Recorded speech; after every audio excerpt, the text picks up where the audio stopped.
Today's video will guide you through on how to add headers in Google Docs. Headers in Google Docs helps you to maintain and organize your documents. So to start, open up your Google Doc in your web browser.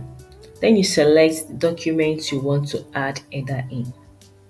Now, you click on the Insert tab at the top of the screen and you select Headers and Footers. In the sub-menu that appears, you select Header. Now, this is a header page.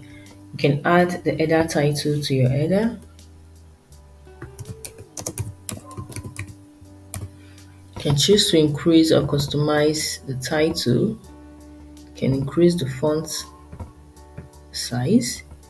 You can bolden it. You can italicize it and whatever options you want to do with it. You can click on the options icon to insert your header format. You can add your header margins, the layout, and whatever you want to do on it. When you're done, you click on apply. You can also click on the options icon and select page numbers. You add the page numbers to it and to show here. Once you're done, you click on apply.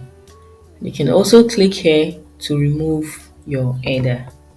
So that is how you add headers in Google Documents. That's all for the video. Please like and subscribe to the channel. Thanks for watching.